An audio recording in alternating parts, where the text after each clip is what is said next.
Hello everyone, আসসালামু আলাইকুম। Welcome to my YouTube channel. প্রিয় বন্ধুরা, আমার ইউটিউব চ্যানেলে আপনারা যারা সকলে নতুন, আমার ইউটিউব চ্যানেলের পক্ষ থেকে আপনাদের সকলকে জানাই আন্তরিক শুভেচ্ছা অভিনন্দন এবং আমার ইউটিউব চ্যানেলে আপনাদের সকলকে স্বাগতম জানাই। প্রিয় বন্ধুরা, আমার ইউটিউব চ্যানেলে আপনারা যারা সকলেই নতুন তারা অবশ্যই আমার চ্যানেলটি সাবস্ক্রাইব করে দেবেন। সাবস্ক্রাইব করে আমার পাশে থাকবেন। প্রিয় বন্ধুরা, অনেকদিন পর আজ আমাদের জমিতে ধানের কাজ করতে চলে আসলাম। দেখেন অনেক জমি, অনেক জমিতে অনেক ধান পাকছে, তবে জমিতে কিন্তু প্রচুর রোদ এবং প্রচুর তাপমাত্রা। দেখেন আমি আপনাদেরকে একটু চারি সাইডে ভালো করে দেখানোর চেষ্টা করতেছি। দেখেন এই জমিটা আমাদের, এখানে 20 থেকে 22 শতক জমি আছে, মানে 10 কাঠা জমি হবে এখানে। দেখেন সেই 10 কাঠা জমিতে আজ আমি আমাদের জমিতে বিচলি পাততে আসছি। 2 থেকে 3 দিন আগে ধান কাটতে রাখছিলাম, ধানগুলো শুকাই গেলে তারপর আজ বিচলি পাততে আসছি। তো প্রিয় বন্ধুরা, দেখেন আরও অনেক, প্রায় 6 থেকে 7 শতক, প্রায় 3 থেকে 4 কাঠা হবে এখনও জমি বাঁধতে বাদ আছে। তো আমি একটু পরেই বাঁধবো।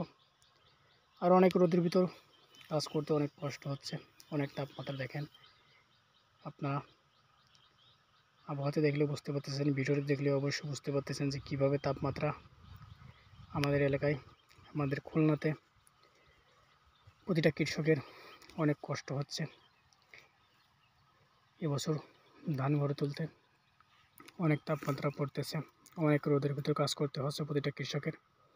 দেখেন জমিতে প্রতিটা কৃষক, কেউ ছাতা, কেউ কাপড় বা কেউ উপরে ছাইমানা দিয়ে ফাঁকা বেলির ভিতরও টাঙ্গিয়ে ছায়া পড়বে, ছায়ার তলে একটু রেস্ট নিয়ে আবার কিন্তু জমিতে কাজ করতেছে। এরকম অনেক মানুষ আছে। প্রিয় বন্ধুরা, আমাদের খুলনাতে এবছর অনেক সুন্দর ফসল, অনেক সুন্দর ধান হয়েছে। দেখেন কৃষক এই ধান লাগিয়ে 3 থেকে 3.5 মাসের ভিতর বা 4 মাস হয়ে যায়। অনেক ধান আছে যাদের জীবনকাল একটু বেশি, যেমন হীরা ধান, যেটাকে আমরা মোটা ধান, মোটা চাউল হিসেবে চিনি, সেটাকে হীরা ধান বলে। এই হীরা ধানগুলো একটু দেরিতে পাকে। দেখেন আমার সাইডেই এক কৃষকের হীরা ধান আছে, এখনও ধানগুলো কিন্তু কাঁচা, মানে একটু দেরিতে পাকবে। দেখেন কিছু কিছু বাইল আছে এগুলো কাঁচা, আর কিছু কিছু বাইল পেকে গেছে। এখনও 1 সপ্তাহ বা 6 থেকে 7 দিন এখনও লাগবে এই ধানগুলো ভালোভাবে পরিপূর্ণভাবে পাকতে।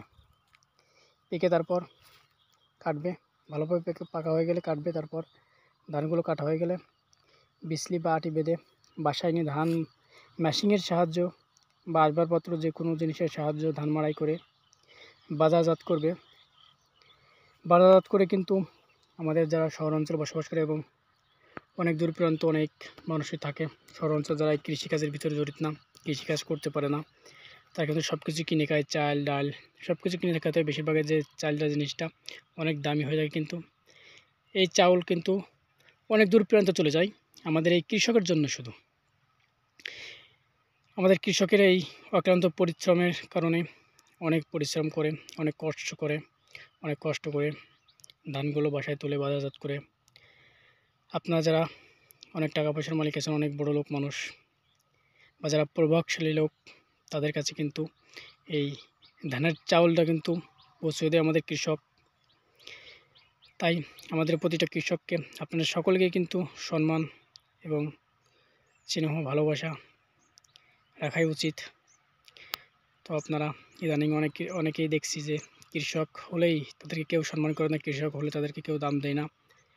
তো প্রিয় বন্ধুরা, আমরা যারাই আছেন এখন প্রতিটা কৃষককে সম্মান করব, প্রতিটা কৃষককে স্নেহ করব, প্রতিটা কৃষককে ভালোবাসবো, প্রতিটা কৃষককে ভালোবাসা দেব। আমরা সকলে কিন্তু আল্লাহর সৃষ্টির সেরা জীব, সৃষ্টির সেরা মানুষ। তো প্রিয় বন্ধুরা, আমরা কেউ কারোর প্রতি হিংসা রাখবো না। আমরা কৃষক হই বা দিনমজুর হই, খেটে খাওয়া মানুষ হই, যে মানুষই হই না কেন আমরা সকলকে ভালোবাসা দেবো, সম্মান রাখবো সকলের প্রতি সকলে। তাহলে কিন্তু আমাদের ভিতরেও একতা সৃষ্টি হবে এবং ভালো থাকবে। এবং বিশেষ করে আমাদের যে কৃষক ভাইরা আছে, আমরা সকলে কৃষকদের সম্মান করব, কারণ কৃষকদের কারণেই কিন্তু আপনারা আজ এই ভালো ভালো চাউল, ভালো ভালো সুন্দর চাউল খেতে পারছেন, আপনাদের জীবনকে সুন্দরভাবে এগিয়ে নিয়ে যাচ্ছেন এই চাউলের মাধ্যমে, খাওয়া দাওয়ার মাধ্যমে। কিন্তু এর জন্য আমাদের প্রতিটা কৃষককে আপনারা সম্মান এবং মর্যাদা দিবেন।